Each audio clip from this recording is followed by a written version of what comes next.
Ladies and gentlemen, boys and girls, welcome back to our podcast by Overheard, the Friends with Benefits.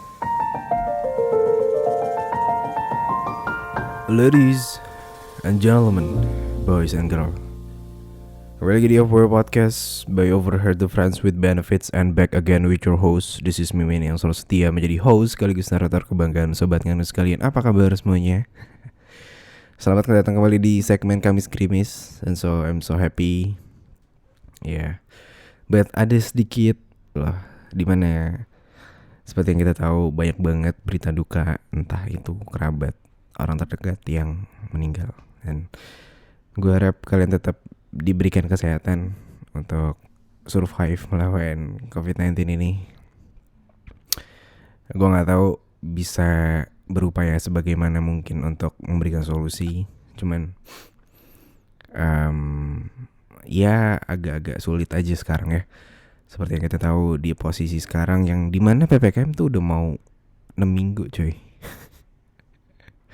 Asli 2 minggu aja gue udah pusing banget, udah stres banget. Kayak sebenarnya gak ngaruh-ngaruh banget sih, karena gue literally juga kebanyakan di rumah kan, kerja dari sini. Cuman gue ngerasa kayak banyak banget pembatasan yang membatasi gue untuk keluar or whatever. Ya walaupun itu juga membantu gue, khususnya untuk gue sih ya, untuk lebih bisa tidak terjangkit dari virus ini kan. Dan sekarang seperti yang kita tahu, akun gue kena disable lagi, gue nggak tahu. Mungkin teman-teman ya ada yang punya bisa membantu gue, boleh DM gue. Dan ya sekarang gue lagi bingung aja sih, ini kenapa lagi ya kan. Fuck banget. So oke, tanpa banyak basa-basi lagi, dan ini juga waktunya karena sedikit dan sebentar banget. Jadi gue mau membacakan cerita yang udah masuk ke dari message gue, dan tanpa banyak basa-basi lagi langsung aja kita ceritain ya. Oke, ini baru pertama dia langsung minta akun gue disensor ya min. Oke. Beda gue mau cerita lebih banyak gak ke FWB sih. Jadi gini, beberapa tahun lalu zaman gue kuliah di Bandung punya cowok, dan singkat cerita waktu itu dia gak percaya kalau gue masih virgin.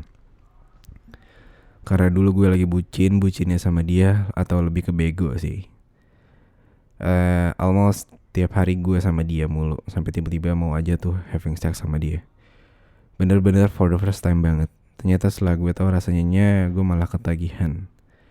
Tapi kita pacaran cuma 1 tahun lebih, habis itu putus. Dia mutusin gue. After that gue sampai pindah kuliah ke Jakarta karena itu cowok. Setelah putus sama dia, gue beberapa kali punya cowok, terus gak pernah lama pacaran ya. Dan gak pernah lagi having sex sama siapapun. Dan 2 tahun yang lalu gue kenal cowok, kita dekat dan kayak biasa. Dia sering jemput gue kalau balik kantor dan ngajak jalan. Gue pikir gue sama dia kayak layaknya orang lagi PDKT-an gitu.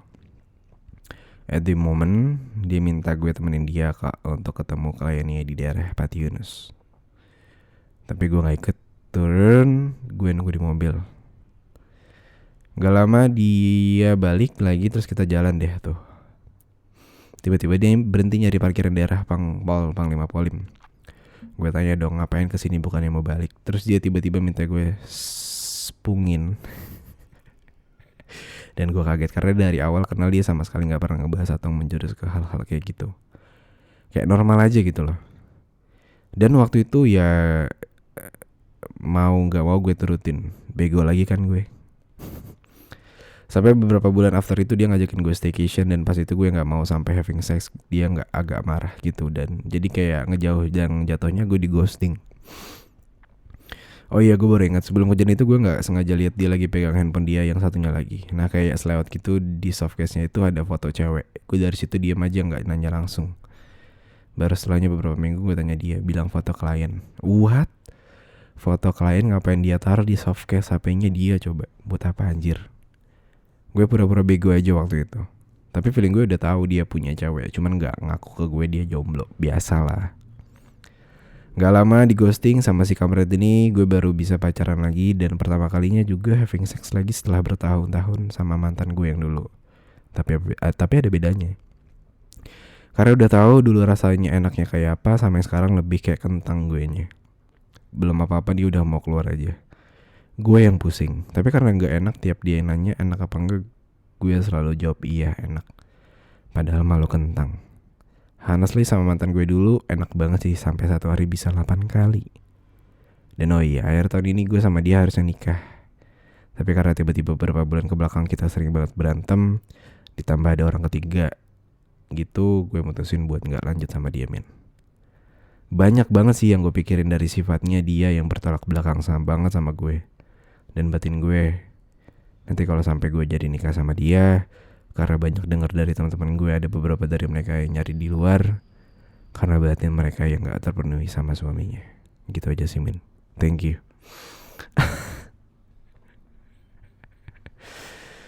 Aduh, ini seru juga ya. Seru karena ini realita dan banyak hal yang orang lain itu sebenarnya mempermasalahkan hal ini gitu loh. Dimana orang lain itu gimana ya, untuk seks komunikasinya aja tuh gak lancar gitu loh. Ya gak sih? Sama karena beberapa waktu lalu di hari Senin kemarin gue lagi record sama Faras ya. Kalau buat teman-teman yang belum dengerin dulu. Jadi dia tuh orangnya yang sangat amat terbuka dalam hal seks komunikasi. Karena gue yakin seks komunikasi itu sangat amatlah penting gitu loh, untuk menjaga hubungan kalian. Salah satu halnya itu. Walaupun emang seks itu bukan semuanya dan gimana gitu loh. Cuman dari sana gue dapat menilai dan memilih kayak, oh iya ternyata ini penting. Sama halnya dengan kayak gini gitu loh. Dan si cewek ini bilang, jangan sampai lu menikah dengan orang yang gak bisa memuaskan batin lo gitu loh. Jangan sampai gitu loh. Yang nantinya bisa ngerusak lo juga, dan lo malah bisa nyari orang lain di luar gitu. So, ya kayak buat apa gak sih, ya kan? Nah maka dari itu ini balik lagi ke seks komunikasi menurut gue.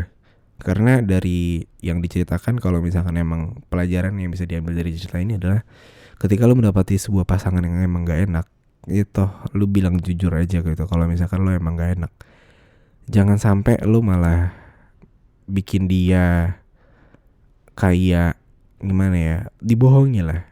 Hal kecil seperti ini, bukan hal kecil, ini menurut gue hal penting ya. Cuman emang kadang untuk sebagian orang merasa ini adalah sebuah hal yang nothing aja gitu loh. Cuman ini gue rasa ini penting banget untuk segala hal yang harus lo komunikasikan dengan pasangan lo gitu loh. Janganlah lo diem-diem, dan janganlah untuk lo denial terhadap apa yang lo rasakan, terutama dalam hal seks. Lo harus bisa berani untuk mengkomunikasikannya gitu loh. Kalau emang dia gak enak, setidaknya lo juga bisa memberikan suatu solusi gimana caranya. Atau lo menganjurkan untuk orang ini untuk tidak merokok, tidak minum minuman alkohol, berolahraga, dan makan makanan yang sehat gitu loh. Dan cari artikel atau literasi yang emang membahas tentang suatu hal yang emang bisa memberikan suatu edukasi yang baik dalam hal hubungan seks, agar hal ini juga bisa lo dapetin gitu. Dan hubungan lo tuh emang hubungan juga bukan tentang melulu tentang seks ya. Cuman ya kalau misalkan dari garis besarnya adalah di sini lo membohongi pasangan lo aja dengan perkara lo nggak berani bilang kalau dia itu nggak enak gitu loh. Ya semua itu balik lagi ke masing-masing, dan balik lagi ke komunikasinya gimana gitu loh. Ya jangan sampai lah lo malah selingkuh di baliknya dan di belakangnya dia tanpa sepengetahuan dia. Dan cuma emang ini juga salah satu hal yang bukan modus ya, emang ini udah takdir aja sih gue rasa. Dimana lo ditakdirkan untuk gak sama dia yang emang harusnya nikah tapi gak jadi nikah kan. Ya mungkin itu juga salah satu jalan Tuhan untuk menyelamatkan diri lo. Jadi jangan terlalu mempusingkan sesuatu hal. Sebenarnya ada jalan yang lebih baik dan lo gak tahu apa dan gimana. Jadi lo tetap harus stay positif ya tentang suatu hal yang terjadi dalam hidup lo gitu loh. Jangan menyesal, jadikan pelajaran aja untuk lebih baik dan lebih baik lagi. Dan untuk saran untuk teman-teman semua sobat ngadu dimanapun kalian berada, yuk bisa untuk lebih jujur ke hadapan sampai lo juga malah merugikan diri lo sendiri ataupun pasangan lo gitu loh. Terus juga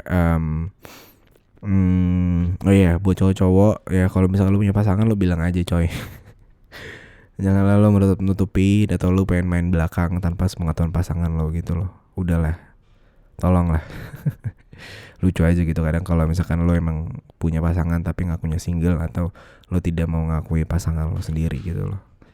Daripada lo nya malah merugikan lo, ataupun lo jangan sampai deh lo merugikan orang lain gitu loh. Kalau misalkan itu emang diri lo, ya udah silahkan gitu loh, tapi jangan sampai lalu merugikan orang lain, ya gak sih? Oke, tanpa banyak basa-basi lagi, 10 menit cukup gue rasa untuk recording pada Kamis Grimis pada hari ini. Karena gue juga lagi kurang baik moodnya, jadi I'm so sorry kalau misalkan banyak kekurangan untuk menyampaikan advice ataupun menyampaikan cerita pada hari ini. Tapi di sini gue berusaha untuk memberikan suatu hiburan ke kalian buat yang lagi PPKM, terutama untuk gue pribadi. Semoga kalian juga bisa lebih happy, lebih enjoy, dan lebih menerima keadaan yang emang lagi susah sekarang.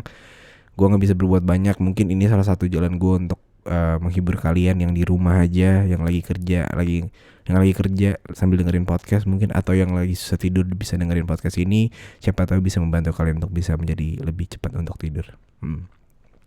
Oke, begitu aja. Dan gue mau mengingatkan kembali untuk follow Instagram gue di @overshotfwb. Follow back akun gue, sekarang gue lebih aktif di @overshotfwb pakai underscore, karena main akun gue tiba-tiba kemarin ke disable lagi. I don't know what happened, I don't know what fucking have Instagram, I don't know. Gue capek, udah mulai agak-agak capek. Gue nggak tahu harus mungkin gue akan membuat suatu hal yang baru lagi nantinya gitu loh. Tanpa banyak basa-basi lagi, terima kasih semua sobat Nganu yang sudah mendengarkan episode Kamis Grimis pada hari ini. Dan akhir kata di sini gue Mimin pamit undur suara. Sampai jumpa di episode selanjutnya. Tungguin hari Senin besok ada episode terbaru. Gini aja, dan gue pamit. Sampai jumpa dan bye bye.